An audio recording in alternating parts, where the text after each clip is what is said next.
Muy buenos días. Hoy vamos a hablar sobre la mayordomía, el último tema, conceptualmente la recompensa, porque si Dios lo permite vamos a verlo en dos partes.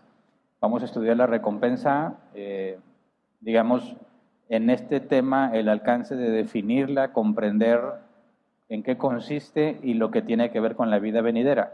Y si Dios lo permite, el próximo domingo estudiamos lo que tiene que ver con esta vida. Pero tendría que explicarles ahorita más de lo que vamos a ver para poder entender por qué la división de temas. Pero al final del tema del día de hoy, espero que quede claro por qué estamos haciendo esta separación y por qué es necesario profundizar en la otra parte. La semana pasada estudiamos el tema de rendición de cuentas y vimos que ese es un tema muy útil para, no solo para el cristiano, ¿verdad?, en su vida cristiana, pensando en lo que hace aquí en la iglesia o en su familia, sino para la vida laboral, la vida empresarial, ya sea que tú tienes negocio o que eres empleado o eres obrero, lo que sea que estés haciendo para trabajar, para tener el sustento de tu familia. Si entiendes el concepto de rendición de cuentas, vas a tener una perspectiva de vida muy distinta y es mucho más posible y factible que glorifiques a Dios de una mejor manera. Dijimos que cuando Jesús enseñó por medio de parábolas la forma en la que opera el reino de los cielos, es decir, cuando llama a los mayordomos o a sus siervos para repartirles dinero, aclara y especifica en las parábolas que los siervos serán llamados a cuentas, ¿verdad? Y vimos que en esas parábolas se enseña lo que se llama el principio de la responsabilidad gradual, es decir, a cada uno se le va a demandar según lo que se le confió. A quien más se le confió, más se le va a demandar. Recordemos eso en Lucas capítulo 12, versículo 47 y 48. Dice: el siervo que conoce la voluntad de su señor y no se prepara para cumplirla recibirá muchos golpes. En cambio, el que no la conoce y hace algo que merezca castigo recibirá pocos golpes. A todo el que se le ha dado mucho, se le exigirá mucho, y al que se le ha confiado mucho, se le pedirá aún más. Y vimos que se divide, ¿verdad? Está hablando de lo que culturalmente se hacía, la manera en que se castigaba a un siervo malvado o un siervo negligente era con golpes. No está diciendo que nosotros en la vida venidera vamos a recibir golpes. No hay tristeza, no hay dolor, no hay aflicción, así que ese concepto, recibir golpes, no tiene cabida en lo absoluto en la vida venidera. Pero cuando dice: al que se le ha dado mucho se le exigirá mucho y al que se le ha confiado mucho se le pedirá aún más, ese es el principio de la responsabilidad gradual. No a todos se les dio la misma responsabilidad, a algunos se les dio más. Y estuvimos viendo varios ejemplos, ¿verdad? La responsabilidad es gradual, pero nadie se queda sin responsabilidad. No hay nadie a quien no se le haya dado algo como responsabilidad. Y eso lo puedes ver en el género humano. Todos tienen algo, por muy pobres que sean, tienen algo. En el peor de los casos, que no tienen ningún bien material, se tienen a sí mismos. Y ellos tienen que administrarse correctamente a sí mismos. Entonces, cuando hablamos de esta responsabilidad gradual y hablando de la rendición de cuentas, tuvimos que ver que la palabra responsabilidad en nuestro idioma tiene un problema porque habla de dos conceptos con una sola palabra y normalmente no estamos conscientes del segundo concepto. En inglés hay dos palabras diferentes, responsibility y accountability. Y te explica muy bien qué significa cada cosa, pero nosotros lo vamos a ver traducido como responsabilidad. Y tenemos que entenderlo en los dos sentidos. Número uno es hacer, o quién lo hizo, el autor material, ¿verdad? ¿Quién es el que lo llevó a cabo? Esa es la parte de responsabilidad en el sentido que vimos en los temas pasados, de la semana, no la semana pasada, sino los anteriores. Tienes la responsabilidad de administrar. Tú eres el que administra, tú eres el que tiene que medir, controlar, verificar y cada uno de los pasos que vimos. Es tu tarea hacerlo. Pero cuando hablamos de la rendición de cuentas nos referimos al otro sentido, que tiene que ver con las consecuencias de lo que hiciste. Y vimos el caso de un niño pequeño que patea el balón y quiebra la ventana del vecino. El daño debe ser reparado, pero el niño es muy pequeño, él no puede tener los medios ni la capacidad de reparar el daño. ¿Cómo solucionamos ese conflicto? Decimos, bueno, el responsable material, el responsable de quebrar la ventana fue el niño pequeño, pero él no es responsable de pagar los daños. El responsable de pagar los daños es el papá del niño o el tutor, ¿verdad? Sea el caso. Si vive con sus abuelitos porque sus papás fallecieron o lo que sea, el abuelo o la abuela, según sea el caso, va a ser el responsable de pagar los daños. Esa es la parte de la rendición de cuentas. Responsabilidad es quien hace y quien responde por lo que se hace. Y bíblicamente nosotros tenemos los dos sentidos de la responsabilidad. Somos llamados a hacer lo que nos corresponde y a rendir cuentas por todas las cosas que hicimos o que no hicimos. Entonces, bíblicamente hablando, si yo soy responsable en los dos sentidos, no puedo culpar a nadie más por lo que está bajo mi responsabilidad. Aún si yo estoy administrando mi familia y por mi negligencia alguien de mi familia hace algo indebido, sigo siendo yo el responsable, el que da la cara. Oye, yo no fui el responsable materialmente, ok, pero no por eso voy a culpar a mi hijo que quebró la ventana si yo no tuve el cuidado de que a su edad, con su madurez, entienda lo que va a pasar o simplemente fue un accidente. Aún así, aunque mi hijo pequeño haya tenido la culpa, no lo voy a estar acusando. Ándale, ya quebraste la ventana, ¿y ahora qué vas a hacer? ¿Cómo vas a pagar? Y tratar de imponerle a él y decirle a la señora, discúlpeme señora, es que me tocó un hijo muy malo. Dios mío, me dio un hijo muy malvado. No, tú eres el responsable. No puedes culpar a nadie más por aquello que está en tu responsabilidad. Y eso es lo que se hace o lo que vuelve este concepto de rendición de cuentas muy útil en el sentido práctico. Porque en el trabajo, en la escuela, en tu familia, con tu esposa, en donde sea, cuando las cosas salen mal, en algo que es tu responsabilidad, tienes la oportunidad de decir, sí, es mi error. Yo no lo hice, pero pude evitarlo, pude haberle enseñado, pude haber protegido, pude haber puesto la barda más alta, pude haber puesto una red, etcétera, para que eso no sucediera. Así que soy el responsable y quien enfrenta la situación, con quien da la cara de decir, es mi culpa, voy a trabajar en los ajustes, él mismo se está dando la posibilidad de mejorar. Dijimos, no cometas el error de Adán. ¿Qué fue lo que Adán le contestó a Dios cuando le dijo, ¿qué has hecho? Comiste del fruto que te prohibí, la mujer que me diste. No me culpes a mí, sí, yo soy el responsable, ¿verdad? Yo estaba a cargo, pero la mujer que me diste. Esa es nuestra naturaleza pecaminosa, esa es la tendencia de todo ser humano cuando es confrontado en algo que es de su responsabilidad, culpar a alguien más. Y eso lo ves tristemente en las empresas, en el servicio en la iglesia. Llamas a cuentas al responsable y tiene que culpar a alguien. Es que él me dijo, él me dio, él me propuso. Eso habla mucho de la falta de santidad, de la falta de conocimiento de esa persona acerca de cuál es su deber como cristiano. Así que, aún en la vida laboral, entender el concepto de la responsabilidad, el otro sentido en cuanto a la rendición de cuentas, es muy útil, sobre todo en nuestra vida cristiana. Así que, si todos somos mayordomos, y como lo vimos también demostrado en la Escritura, todos tendremos que rendir cuentas a Dios por nuestra mayordomía, y se nos va a demandar de acuerdo a lo que se nos dio. Todos debemos esforzarnos mucho por mejorar. Y lo demostramos bíblicamente, ninguno de los hijos de Dios debe ser un perezoso.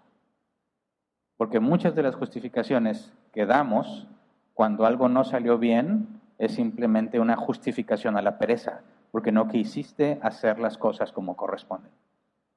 No debemos ser perezosos. Ahora, partiendo del principio de la responsabilidad gradual, tiene como una consecuencia directa.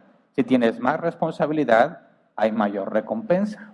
Si tienes menos responsabilidad, hay menor recompensa. Y ese es el tema que vamos a estudiar el día de hoy. La recompensa. Hablando de la mayordomía, ¿a qué nos referimos bíblicamente con la recompensa y cómo debemos comprenderla en un sentido bíblico? Porque tristemente muchos cristianos han desviado seriamente el camino pensando en la recompensa. Nuestro propósito el día de hoy va a ser entenderla bíblicamente, para la próxima semana entender una aplicación práctica de lo que debemos esperar en cuanto a este concepto. Así que antes de empezar a estudiar con detalle, vamos a orar así como estamos. Señor, muchas gracias por tu paciencia, por tu amor para con nosotros. Te rogamos, como siempre que nos reunimos a estudiar, a conocerte por medio de tu palabra, rogamos que tu Espíritu Santo nos guíe. La propia palabra dice que no podemos entender, no se puede entender las cosas del Espíritu a menos que tengas el Espíritu, porque se han de discernir espiritualmente. Te pedimos que por medio de tu Espíritu Santo nos hagas comprender, y no solo Hagamos crecer nuestro conocimiento, Señor, de nosotros mismos y de ti, sino que nos des la capacidad de llevarlo a la práctica, tal como dice tu palabra. Tú eres quien pone el querer como el hacer. El querer tiene que ver con el conocimiento, con saber lo que buscamos, y el hacer tiene que ver con la práctica. Y te pedimos, Padre, según tu soberana voluntad, según tu palabra que dice que si te pedimos lo bueno, aquello que es de acuerdo a tu voluntad, nos será hecho, te rogamos en el nombre de Jesús que nos permitas entender y hacer. Gracias de antemano. Amén. Bien. Pregunté también la semana pasada por qué nos esforzamos tanto, ¿verdad? Y mencioné algunas objeciones comunes a lo que estamos estudiando. En resumen, dijimos, nos esforzamos porque sabemos que seremos llamados a cuentas y porque amamos a nuestro Señor. ¿Me explico? Esa es la esencia.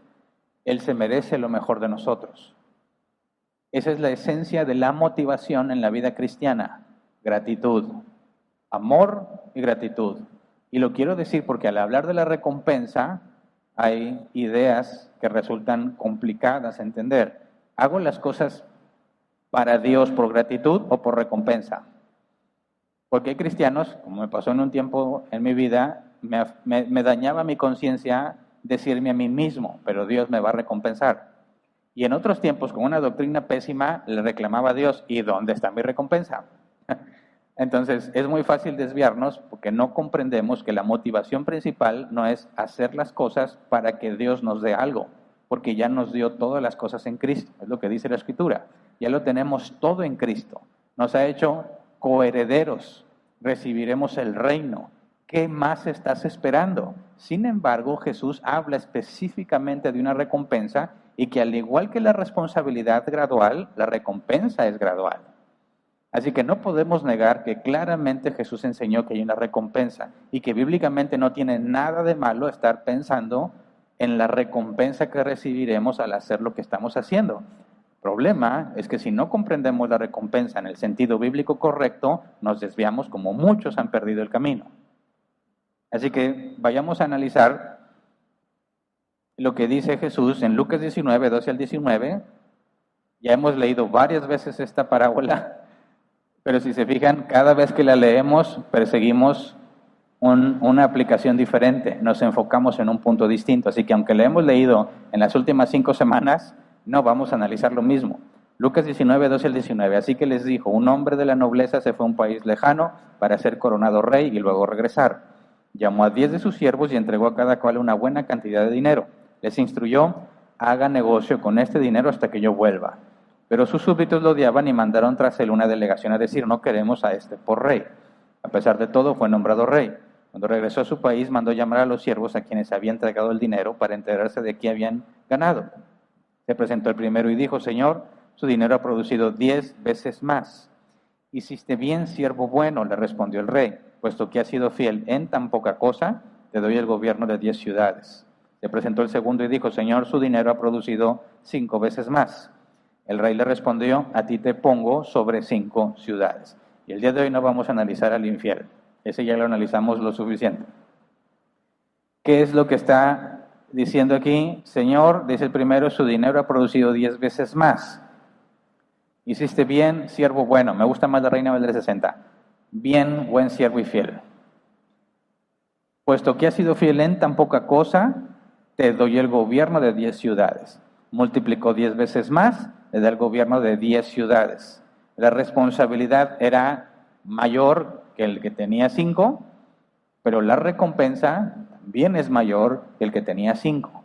Y fue proporcional, puesto que multiplicaste 10 veces más, te doy el gobierno de 10 ciudades más. El segundo caso, Señor, su dinero ha producido 5 veces más. El rey le respondió, a ti te pongo sobre 5 ciudades. Así que podemos ver que es proporcional a lo que hicieron. Eso significa que no todos recibiremos la misma recompensa.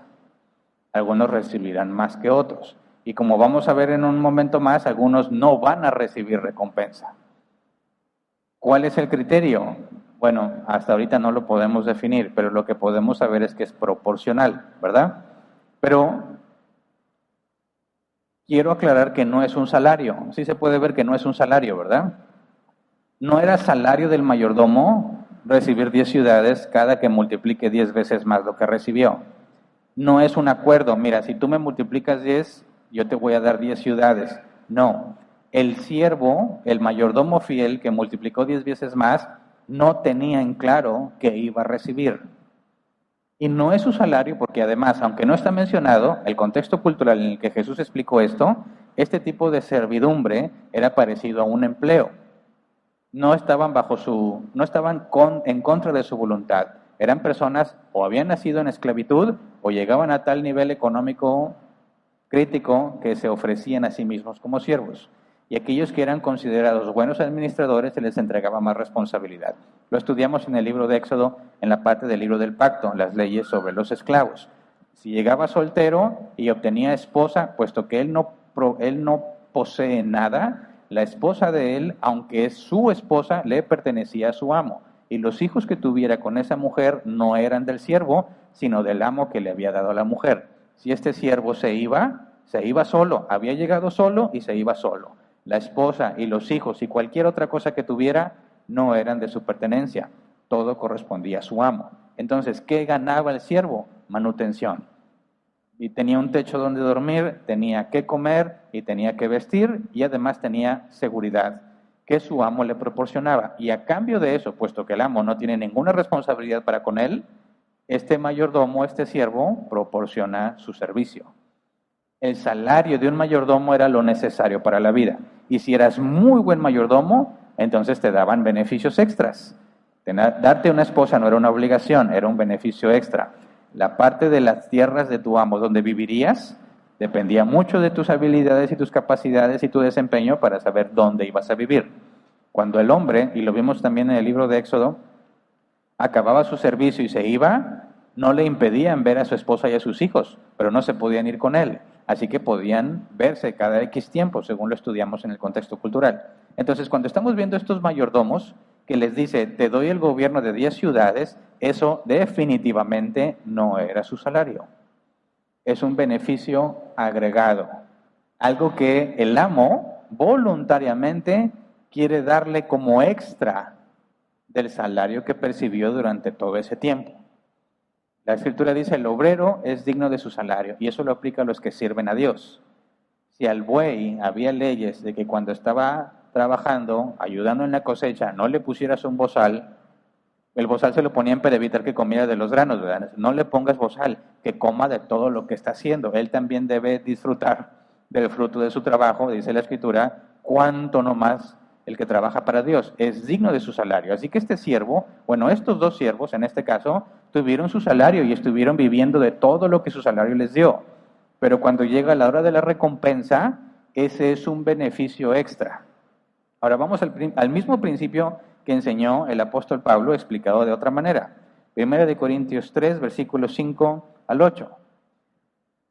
Dice, después de todo, ¿qué es Apolos y qué es Pablo? Nada más que servidores por medio de los cuales ustedes llegaron a creer según lo que el Señor le asignó a cada uno. Yo sembré, Apolos regó, pero Dios ha dado el crecimiento. Así que no cuenta ni el que siembra ni el que riega, sino solo Dios, quien es el que hace crecer. El que siembra y el que riega están al mismo nivel, aunque cada uno será recompensado según su propio trabajo. El mismo principio de Jesús que mencionó en la parábola, en este caso era de las minas, Pablo lo aplica entre Apolos y él. También esto no está mencionado aquí explícitamente Pedro, pero también Pedro estaba en el conflicto, porque la gente de cierta ciudad empezó a tener partido. Yo soy de Apolos, yo soy de Pablo, yo soy de Cefas. Estaban peleando de que, bueno, a mí me predicó el evangelio Pablo, yo sigo a Pablo. Para mí Pablo es quien me va a guiar. Y otro peleaba, no, para mí es Apolos. ¿Pablo qué? A mí quien me llevó la palabra es Apolos. Y Pablo dice, ni Apolos ni Pablo somos nada. Somos simples servidores. Esa es la perspectiva de todos los cristianos. No importa cuánto alcance tengas y cuántos seguidores tengas en Facebook. Y si ya te dio YouTube tu reconocimiento por todos tus seguidores, eso en nada hace diferencia en el nivel que tenemos todos como siervos de Dios. Ya seas pastor, anciano, lo que seas, evangelista, estés como diácono, como está, o todavía no tienes ninguna responsabilidad, todos estamos al mismo nivel, pero no todos recibirán la misma recompensa. Dice Pablo, Cada uno será recompensado según su propio trabajo. Recompensado, según el original, mistos. Diccionario Helps, recompensa que compensa adecuadamente una decisión. Compensar es algo, es darte algo, según la RAE, no lo escribí literalmente, creo que todos tienen claro ese concepto. Compensar es darte algo del mismo valor, o lo traducen, lo explican como, pero en sentido contrario a lo que te están dando, ¿verdad? Si te están dando, no sé, 20 pesos, tú le das 1 kilo de tortillas y estás compensando las tortillas con el dinero, es lo que equivale, ¿verdad? Entonces, la recompensa, lo que dice la palabra griega, es algo que compensa adecuadamente una decisión o acción en particular. Según lo que haces, es lo que se te va a dar, de acuerdo a lo que hiciste. Ahora, recompensar en la RAE, Real Academia Española, tiene 3 sentidos. Número 1, compensar el daño hecho. Número 2, retribuir o remunerar un servicio. Y número 3, premiar un beneficio, favor, virtud o mérito. Ahora, 3 sentidos en nuestro idioma. Compensar el daño hecho, retribuir o remunerar un servicio, o sea, un salario, o un premio, un beneficio, un favor, una virtud. Si vamos al griego, ¿cuál de los 3 sentidos es en nuestro idioma? El beneficio, el premio, porque no es un daño, puesto que se les dijo, bien, buen siervo fiel, ¿verdad? No están enmendando un daño, y el amo no les está dando algo para enmendar un daño, ese sentido no aplica. Segundo, no es un salario, como ya lo demostramos en el contexto cultural, es entonces un premio, un beneficio, y ese premio va a ser de acuerdo a lo que hiciste. Pero los mayordomos negligentes no recibirán recompensa. Y fíjate bien que hago distinción, negligente, no dije mayordomo malvado. ¿Se acuerdan? Vimos, hay 3 posibles escenarios para un mayordomo: ser considerado por Jesús como bueno y fiel, negligente o malvado. Algunos preguntaron, si soy un siervo que no multiplica, ¿pierdo mi salvación? No, a ver, un siervo que no multiplica está en 2 categorías. No es el bueno y fiel, ¿verdad? O es negligente o es malvado. Al malvado será puesto con los demás hipócritas, dice la Escritura, donde está el lloro y crujir de dientes. Pero hay otro caso que es el negligente, 1 Corintios 3, 12 al 15. Si alguien construye sobre este fundamento, ya sea con oro, plata y piedras preciosas, o con madera, heno y paja, su obra se mostrará tal cual es, pues el día del juicio la dejará al descubierto. El fuego la dará a conocer y pondrá a prueba la calidad del trabajo de cada uno. Si lo que alguien ha construido permanece, recibirá su recompensa. Pero si su obra es consumida por las llamas, él sufrirá pérdida. Será salvo, pero como quien pasa por el fuego. ¿Cómo es alguien que pasa por el fuego? Aquí está hablando en un sentido literal. Imagínate que se está incendiando una casa, está muy difícil la salida, se está quemando todo y tú tienes que salvar tu vida. Y corres por entre las llamas. ¿Cómo vas a salir? Pues mira, si sales con cejas y pestañas, ya es mucho. Yo me acuerdo mucho una vez. Antes, bueno, no sé cómo esté ahora, ¿verdad? Muchos tienen boiler de paso. En México le llamamos boiler a este antiguo, donde era un tanque donde se almacena el agua y había una flama que lo mantiene caliente, ¿verdad? Para cuando te bañas, sale agua caliente. Ahorita ya son electrónicos y no siquiera tienes el tanque de agua, pero muchos todavía tenemos el tanque de agua. Y para prender el boiler tiene un mechero abajo, ¿verdad? Y es de gas. Tú tienes que entrar con un cerillo o algo para prenderlo, pero tiene un mecanismo que tienes que, en los más viejos, aplanar un botoncito que permite el flujo de gas y esperar como 15 segundos con el dedo ahí. Y luego, ahora sí entrabas con un encendedor o algo para que prenda, porque el gas ya había fluido. Bueno, ahí estaba el peligro. Porque si te tardabas mucho, se acumula el gas ahí abajo, tú te acercas con el cerillo y ¿qué pasa? ¡Uf! Explota. ¡Pum! No el tanque, ¿verdad? Sino que es una llamarada fuerte. Y lo que alcance lo consume. ¿Cuántos se quedaron sin cejas y pestañas por eso? Yo me acuerdo mucho una vez que mi mamá, aquí está mi mamá cuando mi papá prende el boiler y mi papá decía, no se puede, está peligroso. Ay, dámelo, tú no sabes. Vale. Y nomás oímos, ¡paf! ¿Qué pasó? sin copete, sin pestañas, sin cejas, pero lo prendió, ¿verdad? Lo prendió. ¿Cómo será que su obra será pasada por fuego?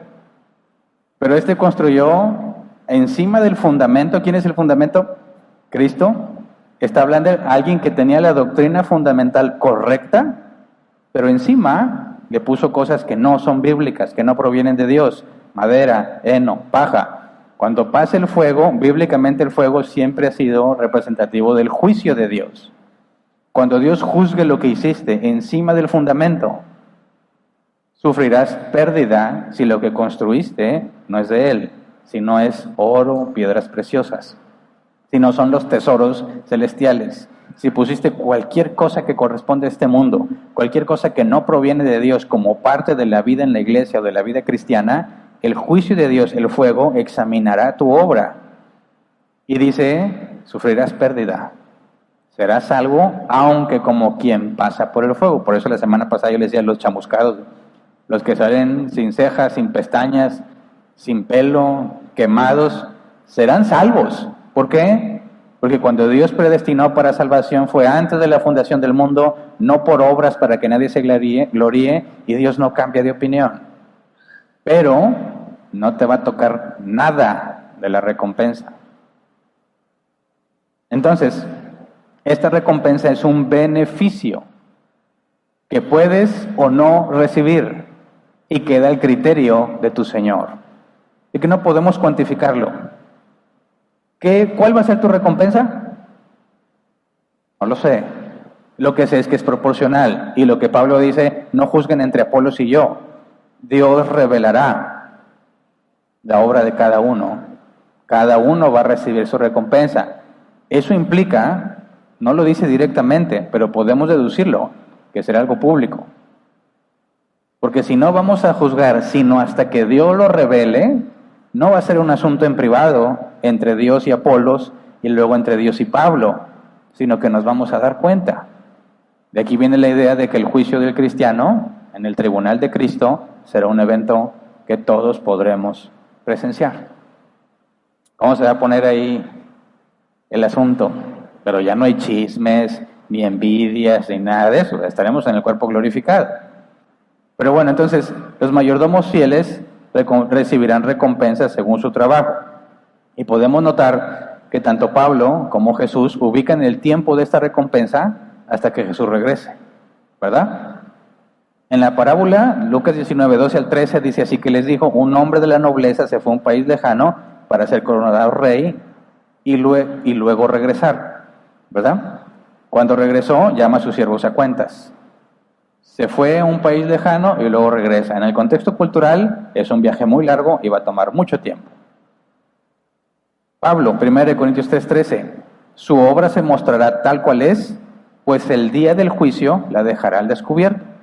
El fuego la dará a conocer y pondrá a prueba la calidad del trabajo de cada uno. Según Pablo, esto es hasta el día del juicio. Y aquí algunos dicen, ¿cuál juicio? ¿Cuándo va a ser ese juicio? ¿El juicio del gran trono blanco, según Apocalipsis 19? No. En ese juicio todos van a ser juzgados según sus obras. Y todos van a ser echados al lago de fuego. Todos los que llegan al juicio del gran trono blanco serán echados al lago de fuego. No hay salvación ahí. ¿Por qué? Porque el juicio es por obras. Y la Escritura afirma, por cuanto todos han pecado, han quedado destituidos de la gloria de Dios. Todos los que sean juzgados en el tribunal, en el gran trono blanco, son condenados.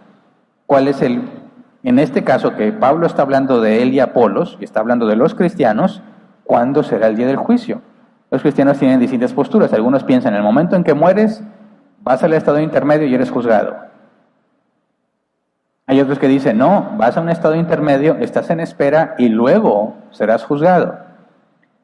¿Cómo interpretamos entonces esto? ¿Cuándo es el día del juicio? Mira, hay una regla que siempre debemos observar a la hora de interpretar. Debemos dejar que la Biblia se interprete a sí misma y que un pasaje oscuro sea interpretado por un pasaje más claro. ¿Qué significa eso? No le pongas ideas al texto. Busca si la Biblia misma te da información sobre lo que está diciendo. Vamos a 1 Corintios 4:5. También el mismo apóstol Pablo en la misma carta. Dice, por lo tanto, no juzguen nada antes de tiempo, esperen hasta que venga el Señor.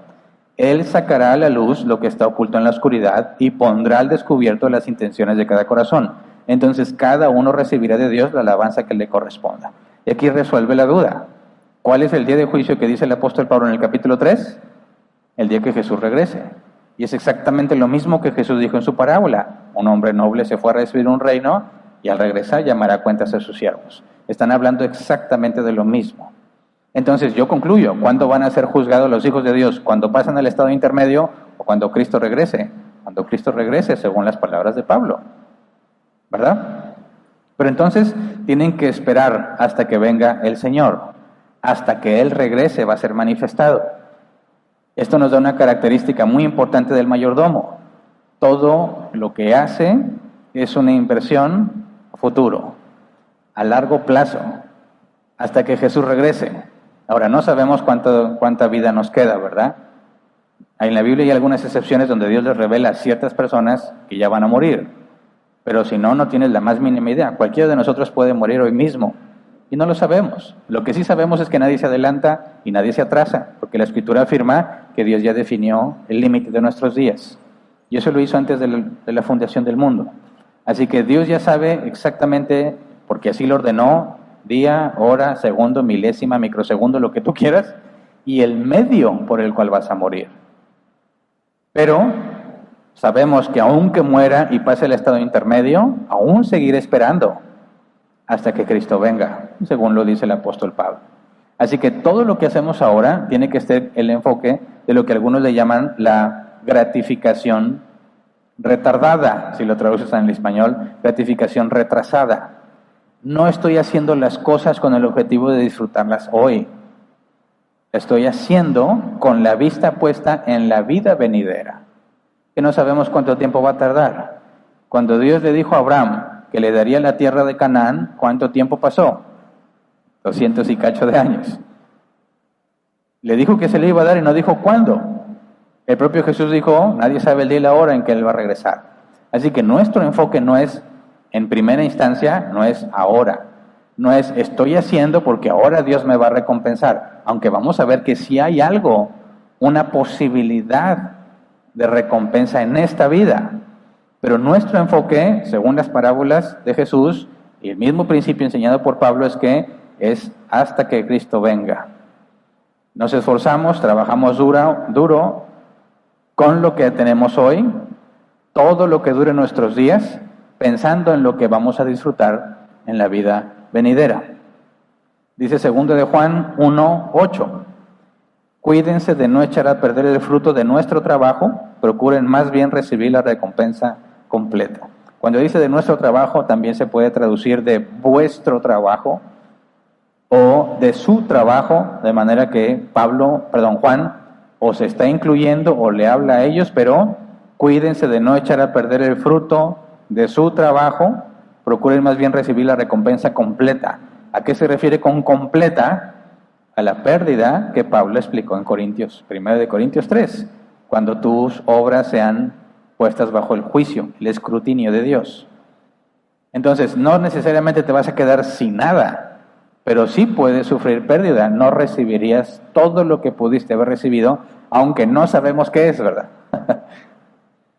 Ahora, si pensamos en el futuro, nuestra administración ahora tiene el enfoque, estoy trabajando ahorita, me esfuerzo mucho y quizás no estoy viendo todo lo que voy a recibir por todo lo que estoy haciendo, pero confío en aquel que me llamó, confío en el que es fiel. Y esto es precisamente lo opuesto a lo que dice el hijo pródigo. Vamos a Lucas 15, versículo 11-14.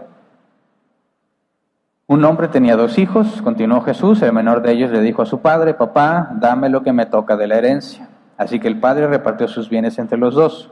Poco después el hijo menor juntó todo lo que tenía y se fue a un país lejano. Allí vivió desenfrenadamente y derrochó su herencia. Cuando ya lo había gastado todo, sobrevino una gran escasez en la región y él comenzó a pasar necesidad. Ahora, esto que hizo el hijo pródigo es lo opuesto a lo que hace un mayordomo bíblico. El hijo pródigo dijo, esto que tengo es para disfrutarlo. y lo disfrutó, lo mal administró y se lo acabó. El propósito del mayordomo fiel es multiplicar para su Señor.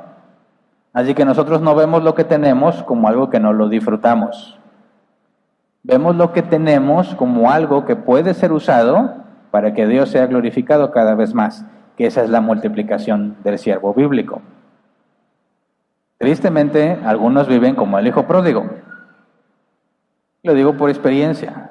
Normalmente no tienes dinero y cuando te cae dinero, quieres vivir como si siempre fueras a recibir ese dinero. Entonces es un patrón que lo he visto en muchas veces. Es una persona que normalmente no tiene dinero, ni siquiera lo suficiente para vivir bien. Luego les cae una cantidad de dinero grandecita, ¿y qué hacen? Se van a los tacos, se van de paseo, se compran un teléfono nuevo, se van y se compran ropa. Ese piquito de dinero que recibieron se lo acaban de inmediato y otra vez están pasando hambre y necesidad. ¿Por qué? Lo mismo que el hijo pródigo. Pensaron que eso que recibieron es para su provecho, para su deleite. Eso es una mala administración. Sí, parte de eso puede servir para que lo disfrutes. Dice Eclesiastés, ¿qué se le ha dado al hombre? Que disfrute de su trabajo. Pero no te lo vas a gastar todo porque tu propósito es multiplicar para Dios. Vas a pensar en la manera de reinvertir ese dinero para poder hacer mejores cosas. Esa es la diferencia entre alguien que es pobre, de mentalidad pobre. O sea, no es pobre porque tienes poco dinero, sino porque tu mentalidad, tu manera de hacer las cosas es de pobre. Piensas que la pobreza es lo normal y no te importa salir de la pobreza. Y luego te quejas porque eres pobre. Pero cuando tenías para poder cambiar tu vida, para poder invertir en algo más, decidiste no hacerlo y te decidiste comértelo todo. Algunos se lo toman todo. O en el nuevo iPhone que traes ahí, ¿verdad? Pero que no tienes ni dinero para ponerle saldo. Ese es un pobre mentalmente. Y los cristianos, ninguno debe ser así, porque su enfoque es multiplicar para su Señor. Entonces, fíjate, tienes dinero y claro que te van a dar ganas de gastártelo todo, ¿verdad? Por supuesto, pero el enfoque no es ese. Ok, una parte, vamos a comprar unos tacos y nada más, y disfrutémoslos. Quién sabe si en 2, 3 o 4 meses no vayamos a volver a comer tacos. Pero esto que está acá lo vamos a invertir en comprar algo para vender. Y vamos a tener más. El hijo pródigo se gastó todo lo que tenía y luego, si sigues la historia, deseaba comer aún la comida de los cerdos.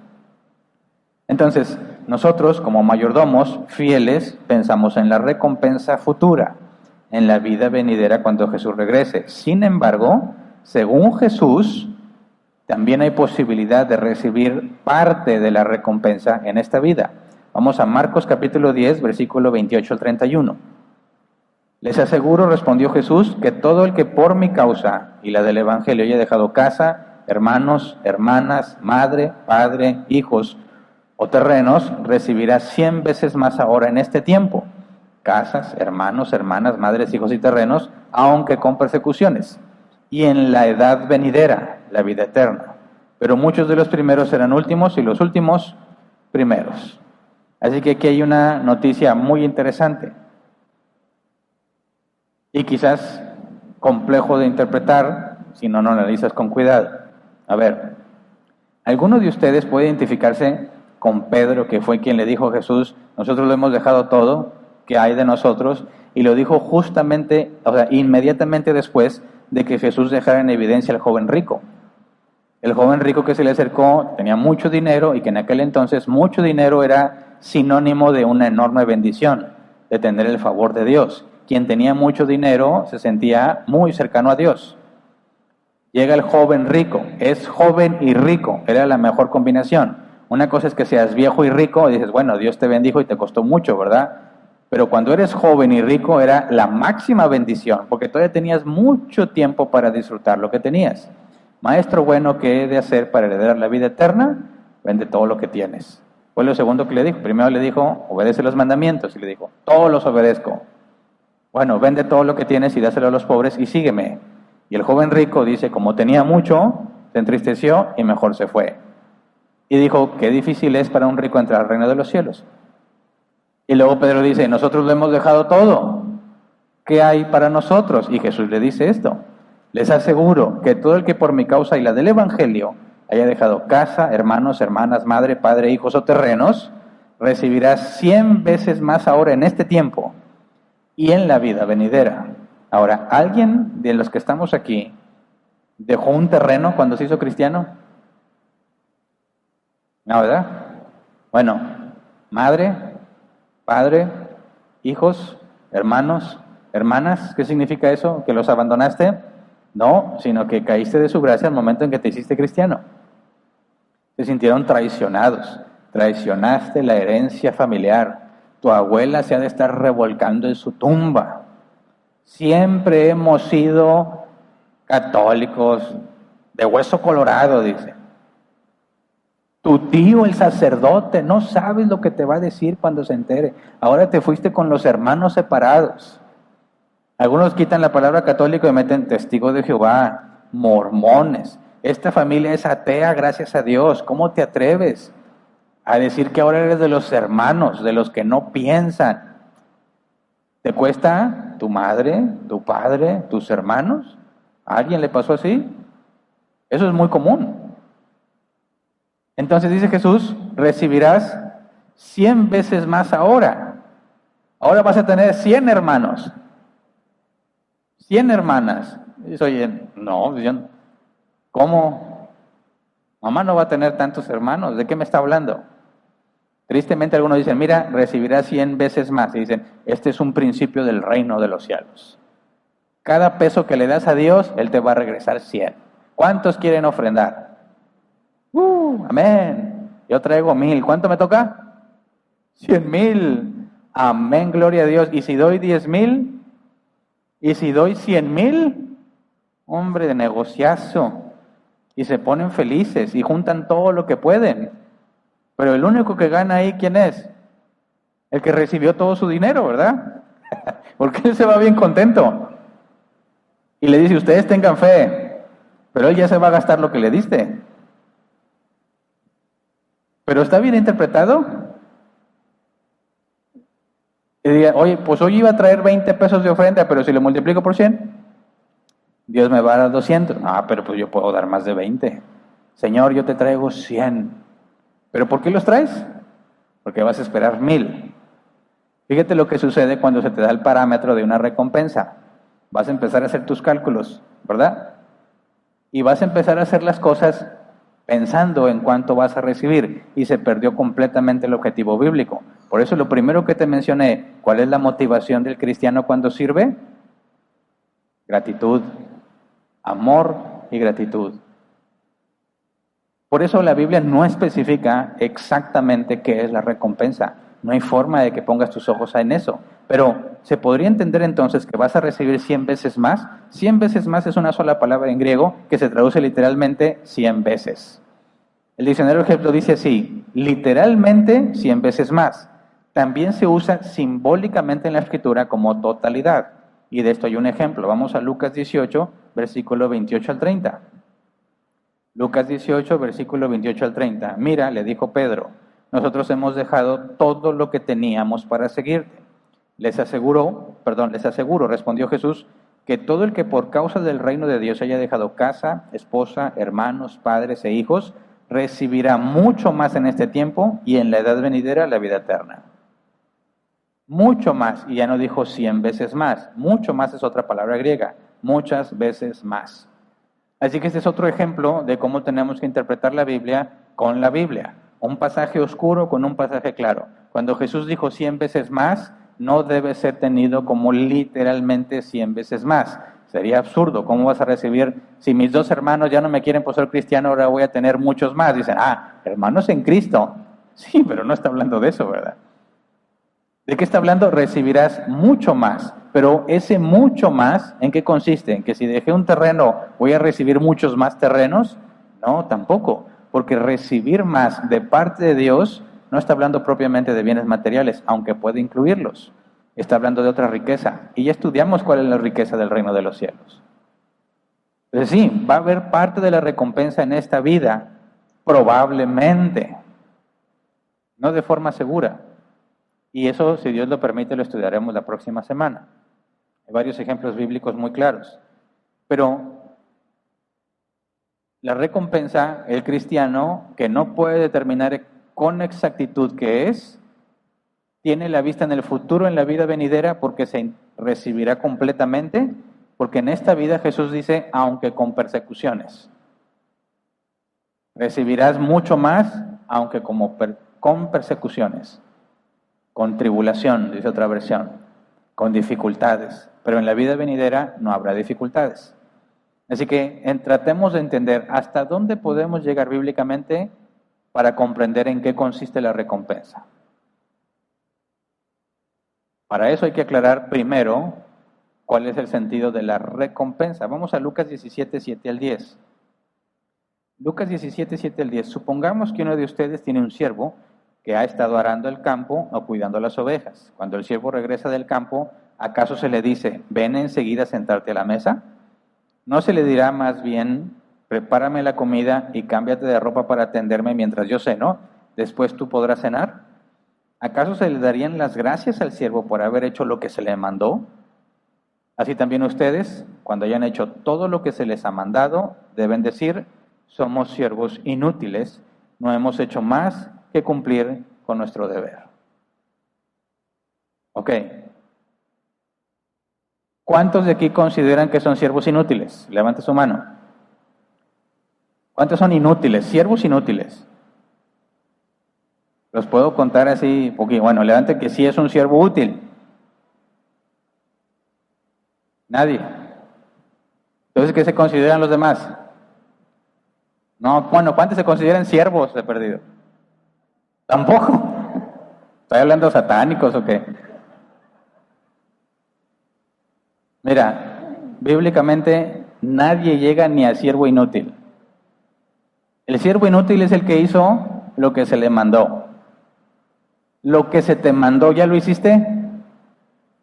Lo que se te confió a ti, ¿lo haces todo como Dios dice? Ni a siervo inútil llegamos, ¿verdad? ¿Cuál es la escala de inutilidad que deberíamos de usar, verdad? Quizás deberíamos estar en la escala de parásito.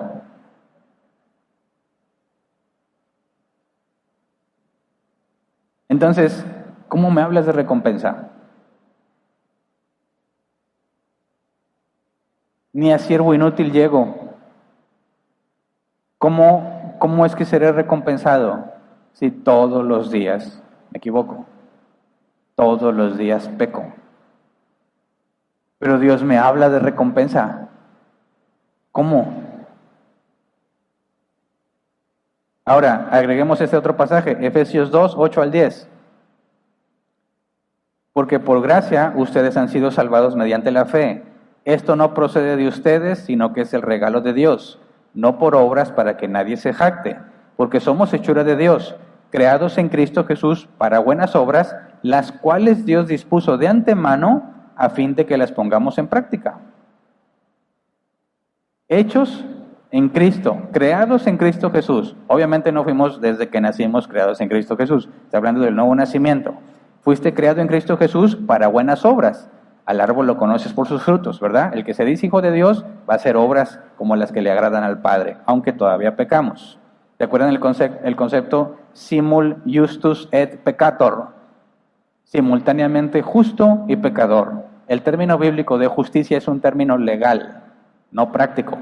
Fuimos declarados justos, pero todavía pecamos. Ahora, entonces, cuando dice, creados en Cristo para buenas obras, las cuales Dios dispuso de antemano es una sola palabra griega que se traduce predestinar. Preparar o designar de antemano. Entonces, ¿Dios predestinó mi salvación? Sí. Efesios dice, fuimos predestinados antes de la fundación del mundo. Y no nada más el día en que yo iba a nacer de nuevo, sino también todas y cada una de las buenas obras que yo llegaré a hacer en todos los días de mi vida, fueron ordenadas por Dios. Así que ninguna de las buenas obras que yo haya hecho son mérito mío, sino que ya había sido predestinado.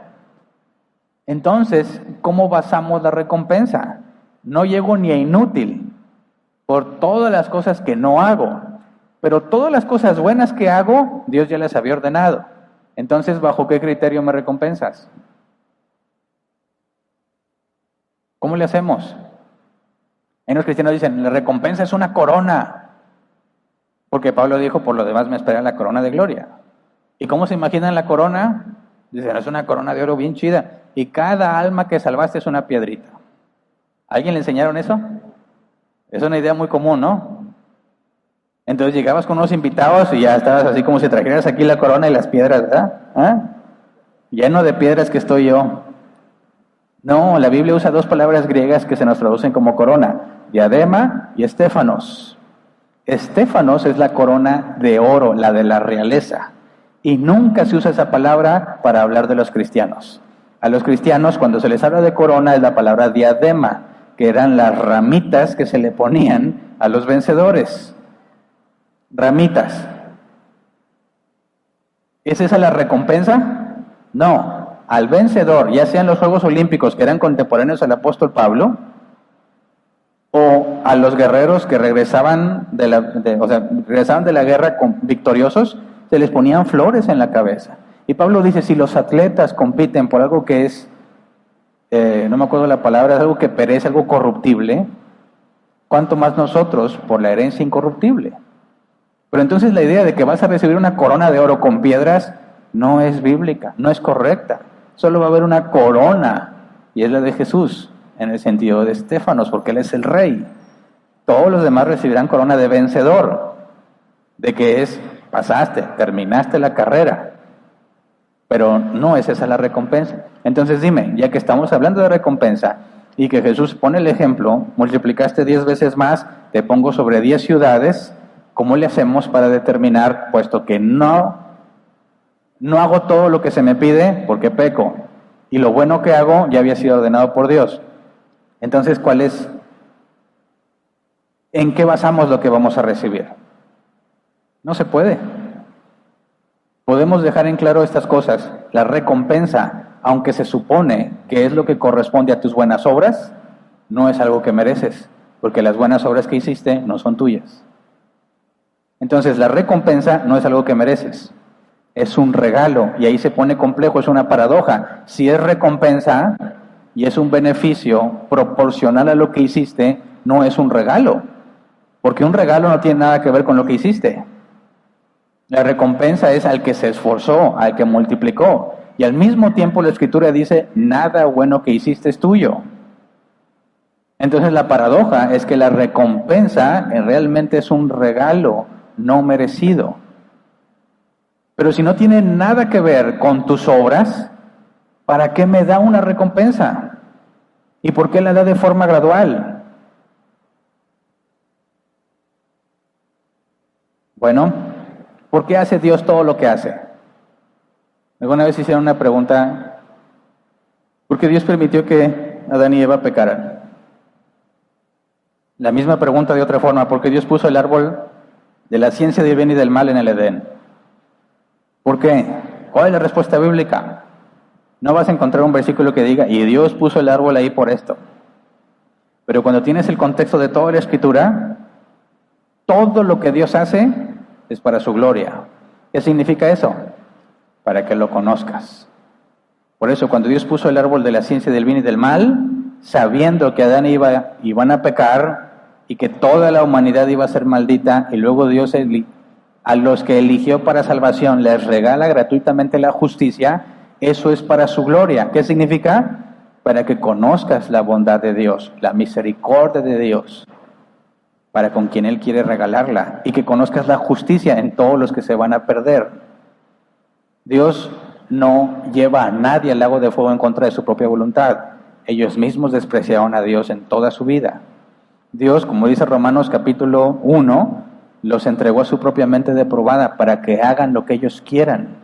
Les dice, haz lo que tú quieras, pero los que eligió para salvación, interviene en sus vidas, los hace nacer de nuevo para que su mentalidad cambie, sus deseos cambian, todo su ser es modificado y voluntariamente empiece a caminar con Dios.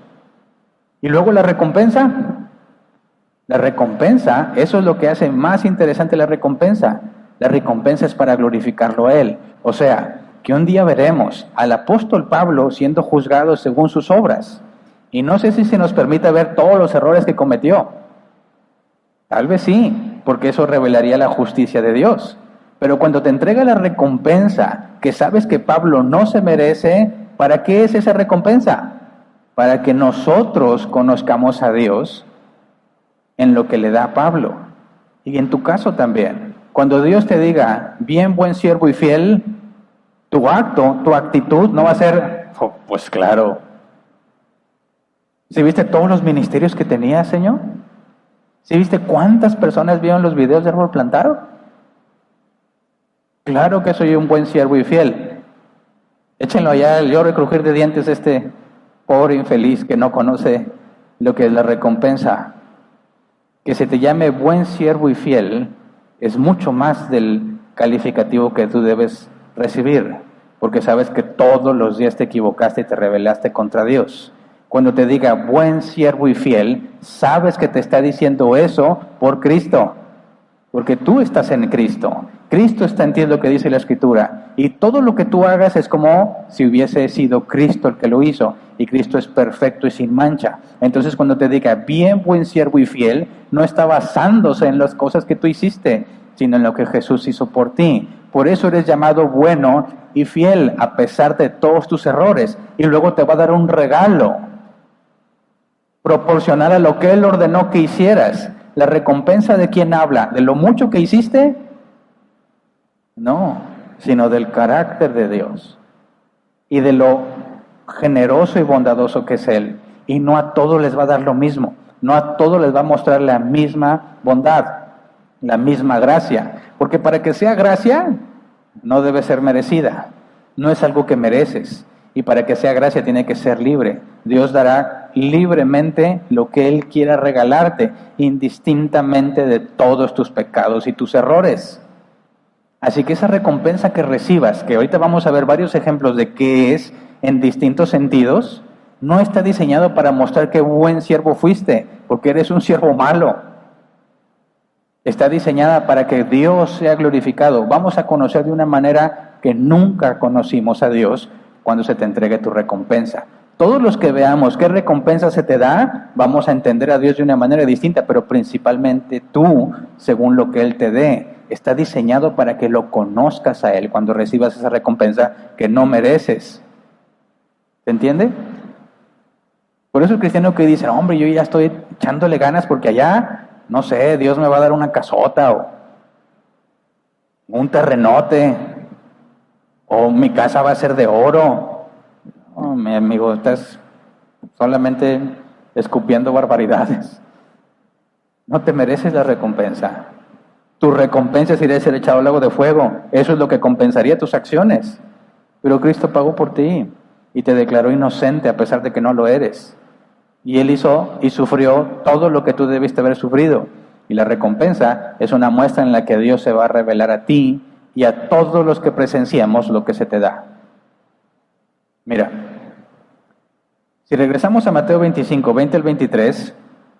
El que ha recibido las 5,000 monedas llegó con las otras 5,000. Señor, dijo, usted me encargó 5,000 monedas, me he ganado otras 5,000. Su señor le respondió, hiciste bien, siervo bueno y fiel. En lo poco has sido fiel, te pondré a cargo de mucho más. Ven a compartir la felicidad de tu señor. Pausa. Dios, me diste esto y yo multipliqué esto. Bien, buen siervo y fiel. Quien conozca de la Escritura, quien conozca a su Señor, sabe que ese calificativo no lo está describiendo a Él. Le está hablando en el estado de justificación en el que fue puesto gratuitamente por las obras de Cristo. Y luego le dice, te pondré a cargo de mucho más. ¿Le pertenece eso que le va a dar? No, a cargo de mucho más. ¿Cuál es la recompensa en este sentido? Responsabilidad. Fuiste responsable en esto, te voy a hacer responsable de muchas más cosas. Alguien dice, si todo lo que me costó administrar, dirán algunos, a la mujer que me dio. más responsabilidad. Por eso dice la Escritura que el que es de Dios se deleita en su voluntad. Y es que eso es algo de lo que vamos a hablar el próximo domingo. La noticia es, te di esto poquito. A lo mejor te costó mucho, pero es muy poco. Ahora te voy a hacer responsable de mucho más. Y luego dice, ven a compartir la felicidad de tu Señor. Dios está feliz y Él te regala eso. Trabajaste bien, ahora vas a trabajar más. Ven a gozarte conmigo. Te vas a sentir feliz porque se te va a dar mayor responsabilidad. ¿Quién podría sentirse feliz por tener más responsabilidad? El que sirve a Dios por amor. Ninguno que está buscando la corona, o las calles de oro, o la casa, o el terreno, o los $1,000, o los millones de dólares, o los bárbaros que andan diciendo que le demandan a Dios que la prosperidad es ignorancia tan profunda. Y ni tantita vergüenza les da. Así que aquí el premio es responsabilidad, más responsabilidad. Te pondré a cargo de mucho más. En los dos casos. Luego Lucas 19, 16 al 19. Se presentó el primero y dijo, Señor, su dinero ha producido 10 veces más. Hiciste bien, siervo bueno, le respondió el rey, puesto que has sido fiel en tan poca cosa, te doy el gobierno de 10 ciudades. Nuevamente, ¿le pertenecen las ciudades? No, más responsabilidad. Multiplicaste 10 veces más, ahora te doy muchísima más responsabilidad sobre 10 ciudades y tú me vas a rendir cuentas de lo que sucede en esas 10 ciudades. Y te vas a poner bien feliz. Lo mismo sucede con el segundo, a ti te pongo sobre 5 ciudades. Así que la recompensa en estas parábolas no es algo de tu propiedad. No es algo que te va a pertenecer. Es mayor servicio a Dios. Y ahí está el asunto clave. Piensa, ¿cuántos cristianos les cuesta un ojo de la cara venir a servir? ¿Cuántos cristianos dicen, ay, me toca servir, Señor, lo que uno tiene que soportar? ¿Qué crees que vas a estar haciendo en la eternidad? ¿Cómo quieres estar con tu Señor si no soportas servir ahora? Si te cuesta, en lo poco. Hernán, es que hace mucho calor. Hernán, es que no he dormido bien. Es que estoy bien cansado. ¿En serio? ¿No eres fiel ni en lo poco? ¿Qué te pasa? ¿Qué te pasa? ¿Qué vas a estar haciendo toda la eternidad? A ese paso, tú eres el que está descrito en 1 Corintios 3. Pasará el fuego y sufrirás pérdida. Serás salvo como por fuego en el mejor de los casos. Si no, vas a llegar al Señor. ¿Qué onda, Señor? Yo era ujier. Yo iba a las obras de Dios. A veces no iba, tú sabes que estaba ocupado. Tú sabes. Pero 10 años fui como 4 veces. ¿Qué me toca? A este échalo fuera. A llorar y crujir de dientes, que no multiplicó lo que se le dio. En aquel día me dirán, Señor, Señor, en tu nombre hicimos esto y lo otro. Apártate de mí, hacedor de maldad, nunca te conocí. ¿Entiendes? Cuando su Señor regrese, dice, conocerá lo que han ganado. Ginosco, íntimo, personal. A los que le dice, jamás te conocí, no hay una relación. No hay nada personal con ellos. Estar con Jesús es servirle. No hay otra cosa que puedas hacer. Eres su mayordomo, te guste o no te guste. Y debiese ser un deleite servirle. No eres, tienes un serio problema con el que tienes que lidiar. ¿Cómo puede ser que te cueste tanto trabajo sacrificarte por servir en lo poco?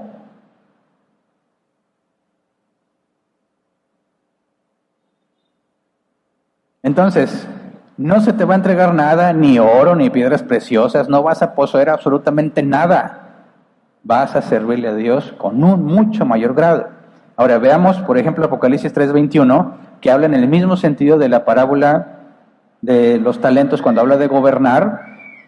Apocalipsis 3:21, al que salga vencedor, le daré el derecho de sentarse conmigo en mi trono, como también yo vencí y me senté con mi Padre en su trono. Gobierno. Multiplicaste 10 veces más, te daré el gobierno de 10 ciudades. Estás compartiendo el trono de Jesús.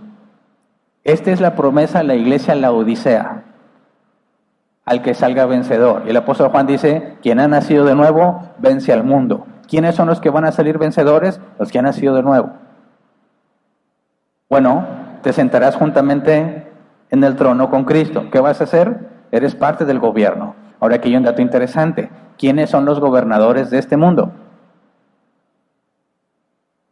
No me digas que AMLO, no estoy hablando de ellos. Estoy hablando en el sentido de bíblico, ¿quién gobierna el mundo? Satanás. Jesús dijo, es el príncipe de este mundo, pero él no es omnipresente, él no es omnisciente, alguien lo tiene que enterar. ¿Quién va y le cuenta a Satanás lo que tú estás haciendo? Hombre, ya viste, Hernán, fíjate todo lo que, o no sé qué tanta tecnología tengan, lo grabé. Y ahí le mandó el correo, y Satanás dice, a ver, Hernán, esto lo sabrá Dios. Y él va y me acusa. Satán significa acusador. Se presenta ante Dios. ¿Qué onda con Hernán? ¿Ya viste lo que está haciendo? ¿Por qué lo dejas predicar? Ese bárbaro deberías de quitarlo. ¿Cuánto le has dado? Y mira lo que hizo. En lugar de ponerse a estudiar, se puso a ver Netflix. Bueno, pero ¿quién lo enteró? Príncipes, potestades, gobernadores de las tinieblas. A toda una jerarquía de control. Bueno, si cuando Cristo regrese, toma el reino y gobiernas con Cristo, ¿quiénes formarán parte del nuevo sistema de gobierno? Los hijos de Dios con Cristo a la cabeza. Ahora son los demonios, principados, potestades, gobernadores con Satanás a la cabeza. Es un cambio de organización. Pablo menciona algo similar, 1 Corintios capítulo 6, versículo 1 al 3. Si alguno de ustedes tiene un pleito con otro, ¿cómo se atreve a presentar demanda ante los inconversos en vez de acudir a los creyentes? ¿Acaso no saben que los creyentes juzgarán al mundo? Y si ustedes han de juzgar al mundo, ¿cómo no van a ser capaces de juzgar casos insignificantes? ¿No saben que aún a los ángeles los juzgaremos? ¿Cuánto más los asuntos de esta vida? Y luego hay unos cristianos que dicen, no juzgues. Por favor. ¿Qué dice? ¿Acaso no hay ninguno, verdad? No saben, ¿acaso no saben que los creyentes juzgarán al mundo? Y si ustedes han de juzgar al mundo, ¿cómo no han de ser capaces de juzgar casos insignificantes? Vas a juzgar aún a los ángeles. Los ángeles están fuera de la jurisdicción. Desde el principio, Adán y Eva no tenían control sobre los ángeles, eran sobre las cosas de la tierra. Adán y Eva pierden ese gobierno y Satanás lo hereda y pone toda su estructura. Cuando Jesús regrese, como legítimo rey, va a quitar a toda esa estructura y va a poner su estructura. Y ahí están los vencedores. Ahí está parte de la recompensa. Pero no solo es eso. Si tú lees Apocalipsis 2 y 3, los mensajes a las iglesias, a cada iglesia se le menciona una promesa, una recompensa. Comer del árbol de la vida, no sufrir daño de la segunda muerte, le dará del maná escondido y una piedrecita blanca con un nombre nuevo. Allá no me vas a decir Hernán. Voy a tener un nombre nuevo. Autoridad sobre las naciones, la estrella de la mañana, será reconocido ante el Padre, delante de los ángeles, porque Jesús mismo lo va a reconocer como su hermano. Será columna del templo de Dios y grabará sobre él el nuevo nombre de Jesús. También Jesús va a ser conocido con otro nombre. Todos vamos a recibir un nombre nuevo y todo esto está mencionado como parte de la recompensa. Entonces, ¿podemos determinar exactamente cuál es? Ni idea. Lo que sí podemos saber con certeza es que ninguno la merece. Y parte de eso está, te daré una piedrecita con un nombre nuevo. Dios te va a decir, tú te llamarás, no sé, como le dijo a Jacob, ya no será tu nombre Jacob, ahora será Israel. ¿Qué revela eso de ti? Nada. No te describe. Gracias. La recompensa en nada te describe, en nada nos dice qué tan bueno o malo eres, ni qué tanto alcance tuviste, ni cuántos seguidores de Twitter, YouTube o Facebook tuviste. La recompensa, si te fijas, no comunica en lo absoluto nada sobre ti. Comunica todo acerca de nuestro Dios. Entonces, nuestra principal motivación es el amor y la gratitud. Sin embargo, bíblicamente no podemos decir que está mal que hagas las cosas por la recompensa. Mira lo que dice Colosenses 3, 23 al 24, el apóstol Pablo. Hagan lo que hagan, trabajen de buena gana, como para el Señor y no como para nadie en este mundo, conscientes de que el Señor los recompensará con la herencia. Ustedes sirven a Cristo, el Señor. Consciente de que me recompensará con la herencia. Pero bíblicamente esa herencia, esa recompensa, me va a hacer conocer a Dios como nunca antes en esta vida terrenal lo pude conocer. Eso es lo atractivo de la recompensa y solo aplica para los que aman a Dios. Cualquier otro día, tanto trabajé en esta vida para conocerlo mejor. ¿Qué caso tiene? Mi amigo, tú no lo conoces ni ahorita. Tú vas al lago de fuego y ahí nunca vas a relacionarte con Dios.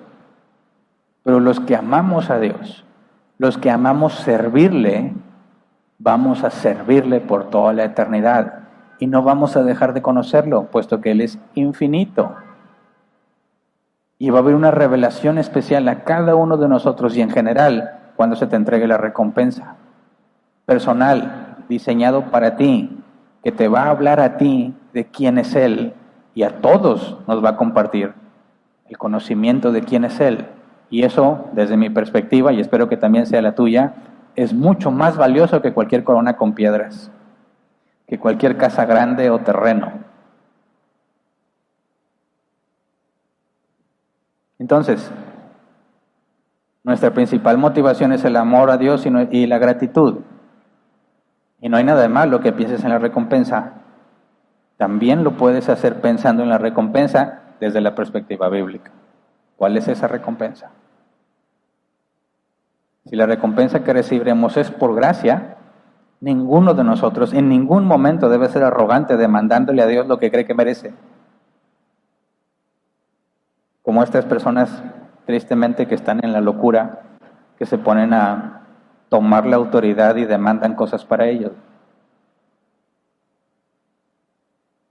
Así es, están locos, están locos. Quien se conoce y conoce a Cristo,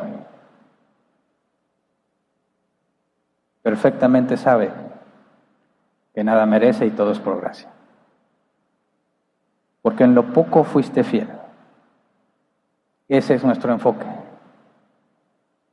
En lo poco tengo que ser fiel. Tengo sueño, estoy cansado, tengo mucho que estudiar, tengo mucho que hacer, pero sobre todas esas cosas está mi Señor. Y tengo que ordenar mi vida para servirle a Él, porque eso es lo que voy a hacer por la eternidad. Y le enseño a mi cuerpo, a mi carne, que yo decido servirle a Dios a pesar de que mi carne no quiere. No hago lo que mi carne quiere, hago lo que he decidido hacer, lo que es correcto, lo que es justo, porque mi Señor me ha dado todas las cosas. Y lo menos que yo puedo hacer es entregarle todo lo que soy. Así que le dices a tu cara, venimos felices a servirle al Señor. Que a algunos se les olvida decirle a la cara, ¿verdad? Como su carota, como que algo apesta, ¿verdad? ¿Ya huele feo o qué? No. Entonces quita esa cara. ¿Vienes a servirle al Señor? Hazlo bien. ¿Hace calor? Mira, a menos que le digas, Señor, mándanos una nevada, que aparezca clima artificial. Para Él no es imposible, ¿verdad? Imagínate los reporteros, ahí en árbol plantado cae nieve, porque una hermana no quería trabajar con calor, porque a Hernán le daba mucho calor con el saco. Porque luego cuando venga el frío, ¿qué van a decir? Pues hace mucho frío. Sí, pero ¿quién es tu Señor? ¿Mm? ¿Qué te ha dado Él? ¿Qué te debe Él? Como para que todavía consideres que tú puedes decidir qué haces y qué no. Señor, hoy no, tengo calor. Señor, hoy no, estoy cansado. Señor, tú sabes que tengo que estudiar. 6 días trabajarás. El 7º es consagrado al Señor. No te rinden 6 días, mal administrador. Simple, ¿verdad? Así de simple. Te estás administrando mal.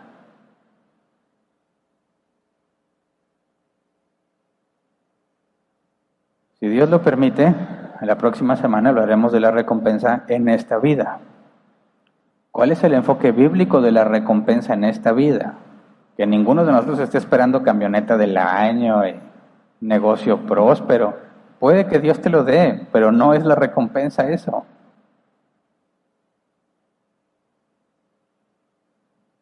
Pero tu principal responsabilidad es ser agradecido. Señor, estoy muy cansado. Tu palabra dice que tú das fuerzas al débil. Quiero ir a servirte con gozo. Y gozo no es alegría. Gozo es conciencia de la gracia. Tú te lo mereces. Tú eres digno.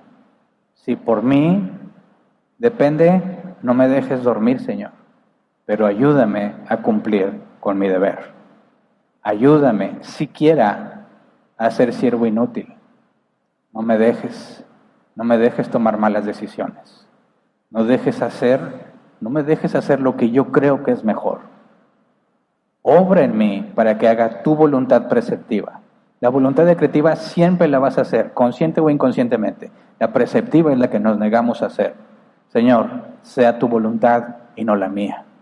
Si no me estoy organizando bien, disciplíname, cámbiame, quítame lo que está de más, pero por favor, no me entregues a mis propios deseos. Eso es un enfoque en la recompensa, ¿verdad? Un enfoque en que voy a estar sirviéndole la eternidad.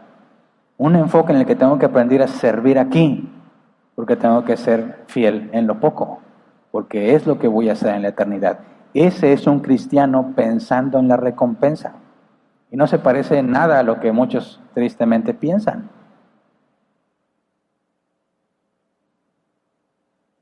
Así que vamos a ponernos de pie y vamos a orar.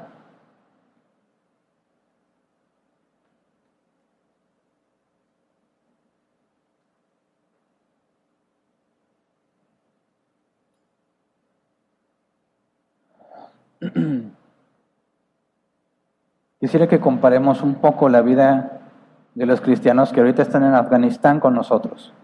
Ya sabes lo que está pasando en Afganistán, ¿verdad? Los talibanes tomaron control del gobierno. ¿Sabes cómo son ellos de hostiles contra el cristianismo? Ellos están de acuerdo en practicar la yihad como corresponde, la guerra santa, matar a todo el que no se someta a Mahoma. Los cristianos en Afganistán, en este mismo día, les cuesta la vida ser cristianos. Y aquí nos quejamos porque nos da calor. ¿En serio?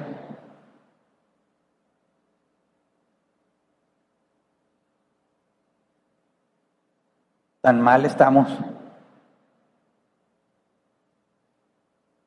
¿Quiénes van a permanecer firmes cuando venga la persecución aquí? No los que les da calor. Si no vienes porque te da calor, ¿qué te hace pensar que vas a permanecer fiel cuando te cueste la vida venir aquí?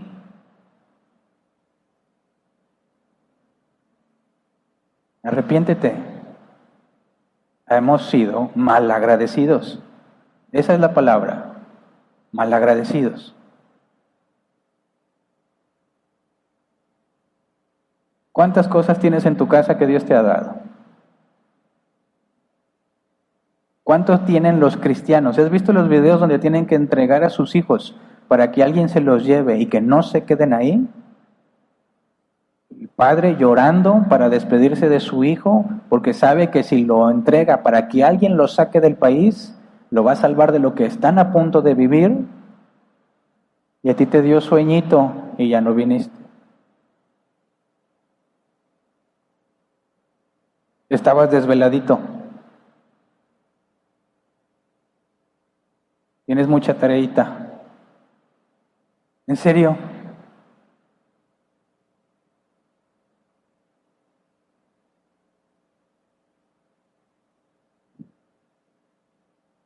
No puede ser. Soldados de Jesucristo. Esa es la descripción de un cristiano. Un soldado no se enreda en las cosas civiles.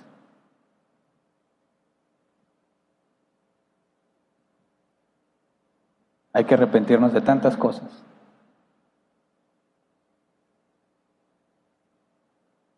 Señor, dicen muchos, Señor, ven ya. No, Señor, todavía no. Hay mucho que tengo que cambiar. Hay muchas personas a las que debo hablarle de ti. Hay muchos, en mi caso personal, hay muchos a quienes les tengo que enseñar. Hay muchos a quienes les debo ayudar a que aclaren sus dudas y avancen. Cada uno ponga el servicio que Dios le encomendó y el don que le dio. Señor, aún tengo mucho que hacer. Yo no te digo, Señor, ven ya, llévame. No, Señor. Quiero hacer tu voluntad. Quiero servir hasta el último de mis segundos de la vida que me diste. Ese es un buen administrador. Cristo fue fiel en toda la obra que su Señor le encargó. Con Él nos comparamos. Nuestros hermanos en Afganistán, muy difícil lo que van a vivir. Pero también la palabra dice que Él los sostendrá. Para nosotros es un firme llamado de atención. No estamos exentos de vivir lo mismo que ellos viven. Parece que no. Parece que nosotros nunca viviríamos algo como eso, pero no lo sabemos. El punto es que si llega, se va a revelar quién es quién. Si te da miedo el COVID, si te da sueño, tienes mucho en qué ocuparte. Hay mucho que cambiar. Pero la buena noticia es que Dios, a pesar de nuestras infidelidades, Él permanece fiel. Podemos entrar confiadamente al trono de la gracia para recibir perdón, recibir misericordia. Hoy es el día en el que puedes entrar y decirle, Señor, perdóname, cámbiame. No digas, mañana lunes empiezo. Hoy es el momento de acudir al Señor y decir, cámbiame, disciplíname. Dame el poder de obligarme a mí mismo a hacer lo que debo de hacer. Ahí viene el 10º aniversario de Árbol Plantado. Y es un punto de reflexión. Siempre lo hemos querido manejar así. Es un punto de rendición de cuentas. ¿Cuántos estaban con nosotros en el aniversario pasado? Con la pandemia estuvo muy complicado. Bueno, el antepasado. ¿Cuántos de esos ya no están en Árbol Plantado porque le tienen miedo al COVID? Qué triste. ¿Cuántos llegaron por causa del COVID? Muchísimos más. Vamos a rendirle cuentas a Dios. Señor, nos has dado más responsabilidad. Danos más capacidad. Queremos ser buenos administradores. Hay que ser fieles en lo poco. ¿Y qué esperamos que suceda si somos fieles en lo poco? Muy probablemente Dios nos va a mandar más responsabilidad. De eso vamos a estudiar el próximo domingo, si Dios lo permite. Por ahora vamos a orar, Señor. Todos hemos pecado, Señor. Aquel que dice que no ha pecado, miente, dice la Escritura. Todos, Señor, somos merecedores de tu ira, del lago de fuego, de la condenación eterna. Pero por tu gracia nos libraste de nosotros mismos, de nuestra propia capacidad de decidir. Nos regeneraste según tu soberana voluntad, según la predestinación, la elección y la predestinación, Señor. Así como cada una de nuestras buenas obras fueron predestinadas. Por eso, Señor, confiamos en ti. Porque cuando perdemos la esperanza, porque nuestra maldad, cometemos muchos errores, porque somos negligentes, volteamos a ti, Señor, y vemos a nuestro Salvador firme, que nunca está confundido, nunca está perdido ni extraviado. Todo sucede como Él lo determinó. Por eso, Señor, oramos a ti, para que afirmes, como dice tu palabra, las piernas caídas, los brazos débiles. Afirma nuestros pasos, Señor, porque no podemos hacerlo nosotros mismos. Perdona nuestras faltas, nuestras negligencias. Hemos sido muy desagradecidos. Hemos hecho lo opuesto a lo que debiéramos hacer. Perdónanos, Señor, porque muchas veces nos ha sido carga servirte. Repudiamos el servicio que nos has encomendado como si hubiese algo mejor, como si mereciéramos comodidad y descanso, cuando lo que merecemos, Señor, es toda la ira sobre nosotros. Perdónanos por todas las veces que hemos decidido por sobre ti. Sabemos que tenemos 6 días, ignoramos el mandato, abusamos, Señor, y tomamos más tiempo del que corresponde. Nos hacen mal administradores y ni siquiera nos remuerde la conciencia. Quizás la tenemos, como muchos otros, cauterizada, insensibles al pecado que estamos cometiendo porque estamos habituados a él. Pero tu palabra dice que tú no rechazas un corazón contrito y humillado. Por eso, Señor, queremos humillarnos ante ti. Solo tú eres digno, Señor. Tú te mereces lo mejor de nosotros. Te pedimos perdón por todos nuestros pecados, por la pereza, por la negligencia en nuestras vidas. En lugar de hacer lo bueno que sabemos hacer, hemos elegido cualquier otra cosa. Cámbianos, Señor. Transfórmanos cada vez más. Que nuestra manera de pensar sea totalmente renovada, Señor. Que podamos ser más congruentes, más lógicos a la hora de hacer las cosas, menos emocionales. No decidamos en base a cómo nos sentimos, cómo se siente el estómago, cómo se siente el cuerpo. Podemos decidir conforme a tu palabra, a pesar de cómo se siente el estómago o el cuerpo. Enséñanos a ser diligentes en el cuidado de nosotros mismos, de nuestras familias, de nuestras responsabilidades, trabajo, escuela, nuestras propiedades, Señor. Que todo lo podamos poner con sabiduría a tu servicio para que seas glorificado. Concédenos, Señor, como sabemos que lo harás, en tu fidelidad, escuchar de tus labios: bien, buen siervo y fiel. En lo poco has sido fiel, en lo poco, Señor. Y ayúdanos a tener control de lo poco que nos has dado. Ayúdanos a administrar lo poco que tenemos, Señor. Y a veces sentimos que nos sobrepasa, pero es poco. Ayúdanos a verlo con tus ojos, Señor. Es poco. Tú nos das la capacidad, nos das el entendimiento, el querer como el hacer. Por eso acudimos a ti, Señor. Cámbianos para que glorifiquemos tu nombre. Es lo que te rogamos en el nombre de Jesús. Amén. Pueden sentarse. Pasemos a la sección de preguntas.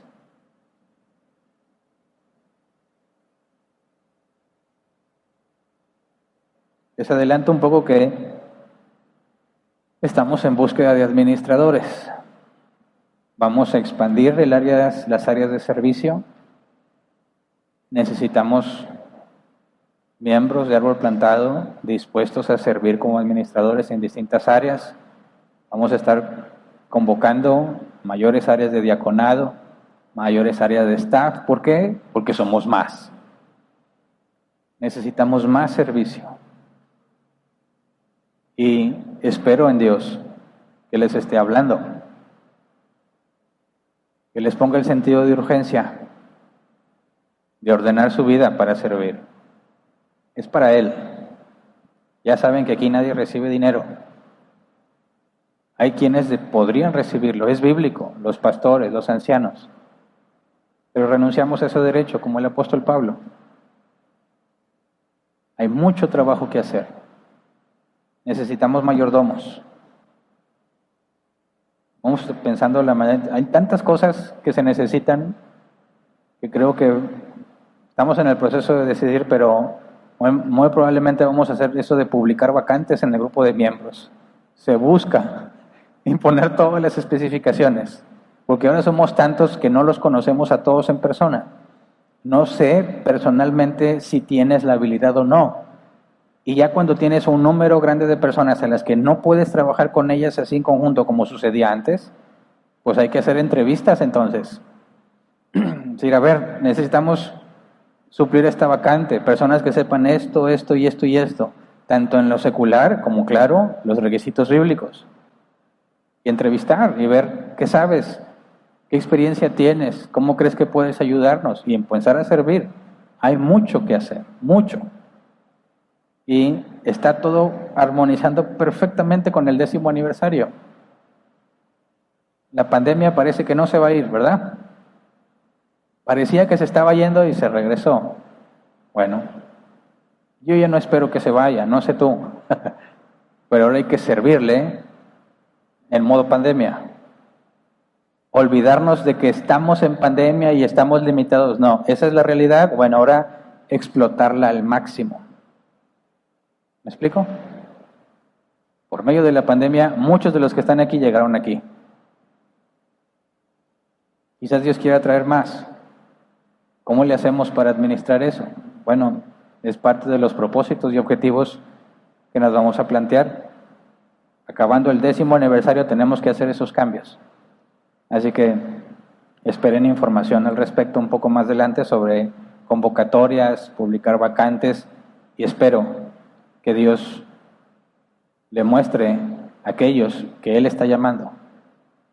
Para que si dices, es que no tengo tiempo, no lo uses más como una excusa y te pongas a ordenar tu vida para poder servirle a Dios. Bueno, pasemos a la sección de preguntas.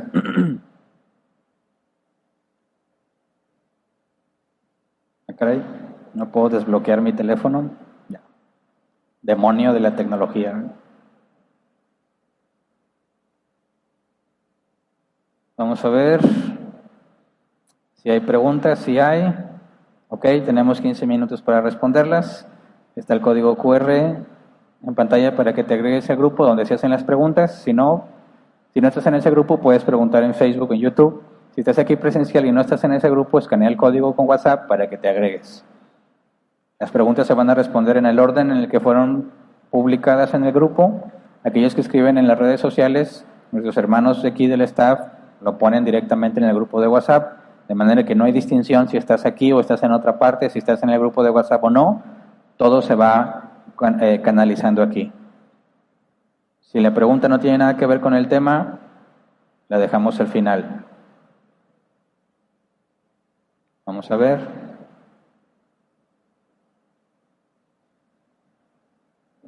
Preguntas, aquí está. Dice Lisbeth, buenas tardes, pastor. ¿La salvación es independiente de la recompensa que menciona? Debido a que no es por obras para que no nos gloriemos. ¿Se puede ser salvo aún y cuando se fue mal mayordomo? Sí, lo vimos en 1 Corintios 3. La obra de cada uno será probada por fuego. Si construiste heno, madera, otra versión dice hojarasca, sufrirás pérdida. Serás salvo aunque como quien pasa por el fuego.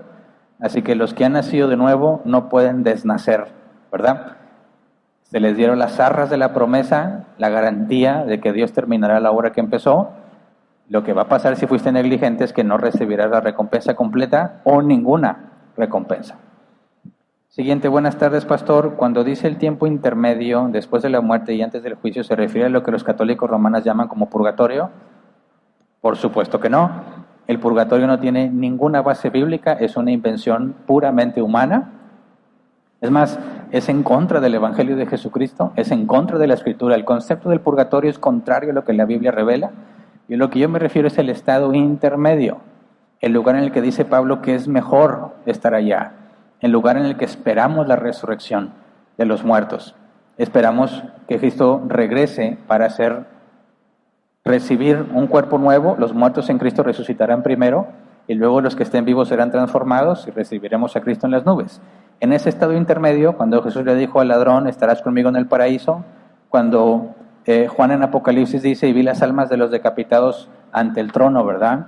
Diciéndole a Dios, ¿hasta cuándo, Dios, juzgarás a los que moran en la tierra? Ese es el estado intermedio y no tiene nada que ver con el purgatorio. Si te interesa profundizar más, busca ahí en Fundamentos, lo vimos en el tema del alma, que es el estado intermedio, y ahí viene toda la información bíblica.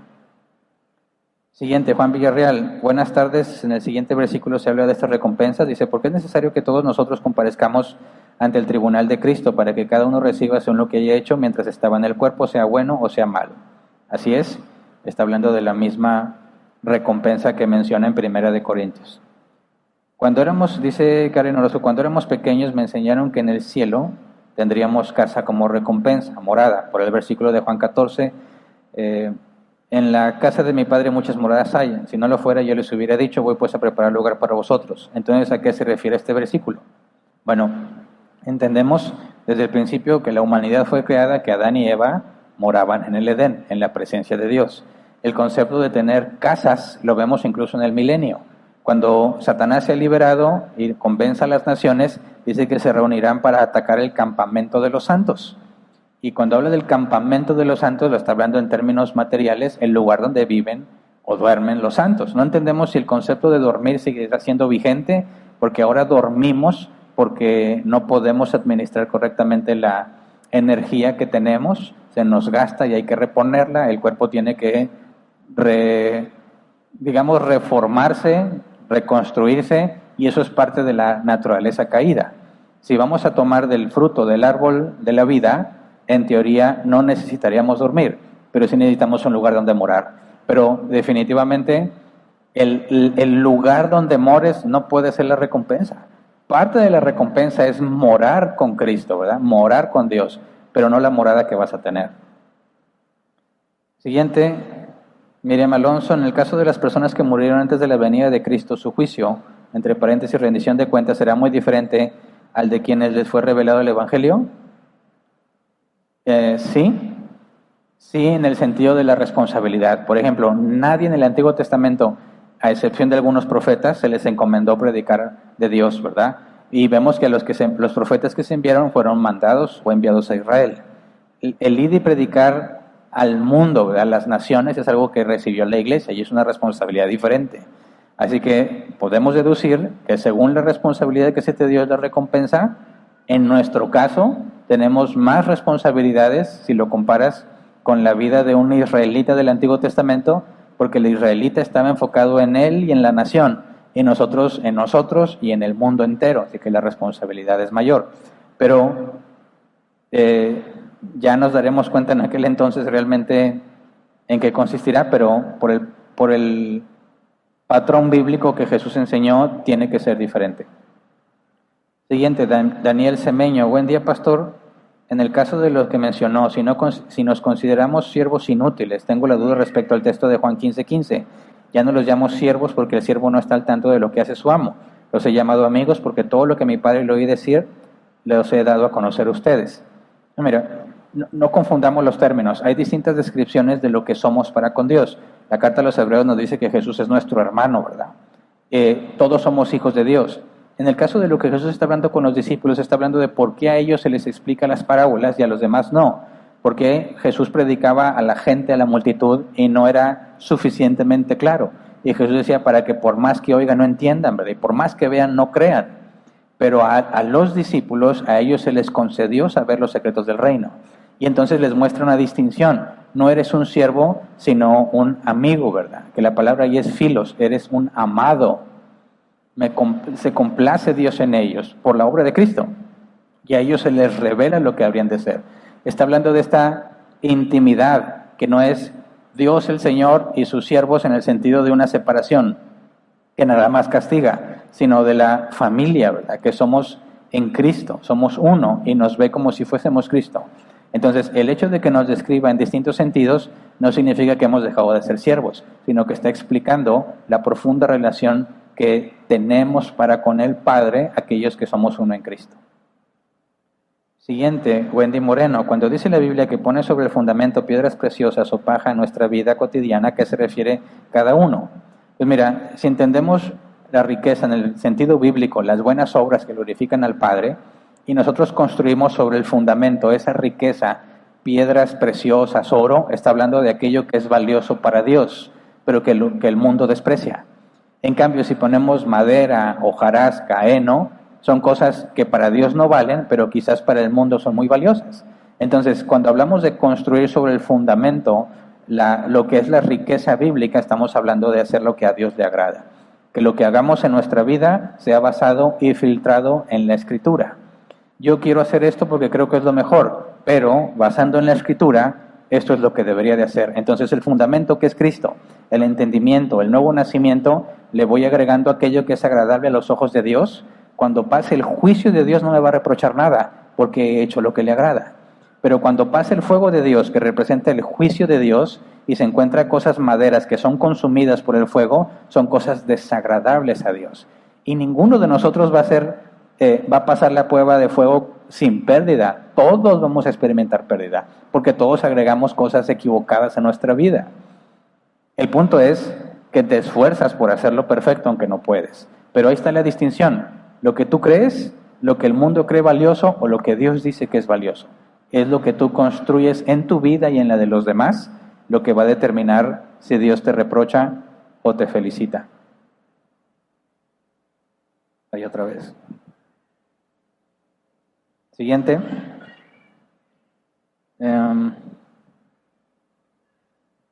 Dice Verónica Vázquez Peña: Pastor, buen día. La recompensa es tener la bendición de conocer, leer y servir, leer en sus planes, en su sabiduría bíblica y en sus obras. Esa es la recompensa, no lo material en el mundo. Bueno, si estás hablando de esta vida, lo vamos a estudiar el domingo, ¿verdad? Ya vimos lo que corresponde a la vida venidera y la idea que nos podemos hacer, pero todavía no vemos de cómo es que la podemos esperar en este mundo. Alguien puso ahí el video, ¿verdad? El estado intermedio, ¿ok? Gracias. Para los que están en el grupo, pues ahí, el que había hecho la pregunta, ahí puede profundizar en ese video que publicaron. Alejandro Ramírez: buen día, pastor. El lugar intermedio que menciona podría ser el seno de Abraham. Algunos lo interpretan así. Dado que está hablando de una parábola, no podemos tener certeza si está describiendo la realidad tal cual o si no. Pero, pues, los cristianos ahí se dividen en distintas posturas. Yo creo que no, pero bueno. Siguiente, Silvia Noemí Cisterna. Dice: buenas tardes, familia. Buenas tardes, familia. ¿Cómo sería ser agradecida con Dios? La gratitud se demuestra con obras. Cuando tú estás agradecido por lo que alguien hizo por ti, tu comportamiento, tu enfoque es en demostrar que estás agradecido. O sea, si alguien, imagínate, tenías una situación económica muy difícil y alguien te dice: ten, mira, yo te doy este dinero para que avances y resuelvas tu deuda. Y tú te sientes muy agradecido, piensa, ¿cómo le puedes demostrar a esa persona lo agradecido que estás? Y alguno, pues no sé, pues todo el dinero me lo voy a gastar y ya no tengo nada, así que no le puedo comprar un regalo. No se necesita eso. Quizás puedes darle de los frijolitos que te vas a comer, pero lo invitas, platicas, te interesas en cómo le puedes ayudar, cómo puedes tratarlo bien de perdido, mostrarle que estás agradecido por lo que está haciendo contigo. Ahí hay muchísimas formas de hacerlo. Cuando hablamos de estar agradecidos con Dios, es decir, Señor, voy a hacer lo que a ti te agrada y no lo que yo quiero. Voy a morir a mí mismo, que es la mortificación. Voy a vivir para ti, la vivificación. Jesús dijo: el que quiera seguirme, tome su cruz, niéguese a sí mismo y sígame. Cuando tú reconoces que Él te ha dado todos los tesoros invaluables, que es estar con Él, el ser uno en Cristo, la responsabilidad que se te va a dar, todo lo que hagas debería estar enfocado en mostrar tu gratitud. Cuando sirves, cómo gastas el dinero, cómo tratas a tu familia, etcétera, etcétera, En eso consiste la vida cristiana, eso es lo que llamamos santidad. Siguiente, Claudia Méndez, buenas tardes. ¿Cómo me informo para la actividad que están haciendo las mujeres? Bueno, si estás aquí, o sea, local, estás en nuestra ciudad y puedes venir físicamente, es una vez al mes. Se va a estar anunciando con anticipación. El día de ayer fue la primera reunión, dentro de un mes va a haber otra. Se comunicó que son 21 temas en total los que se van a estudiar. Así que son 21 meses los que va a estar funcionando y de seguro que por ahí del mes 4 ya vamos a tener otros temas. Entonces, la idea no es que sea algo que se acabe, pero Dios dirá, ¿verdad? El punto es que es una serie de temas que algunos de ellos son secuenciales, ¿verdad? Que tienes que tomarlos para ir aprendiendo cada vez más y sacar el máximo provecho al tema. Y es aquí físicamente los sábados en la mañana. Como quiera se va a publicar con suficiente tiempo para cuando esté la fecha del siguiente y buscaremos, como lo mencioné al principio, aquellos que no están aquí físicamente, no pueden venir físicamente, vamos a publicar esos audios para que las mujeres puedan, confiando en Dios, beneficiarse de esos talleres y de esas conferencias. Es todo, ¿verdad? Muy bien. Muchas gracias a todos por su atención.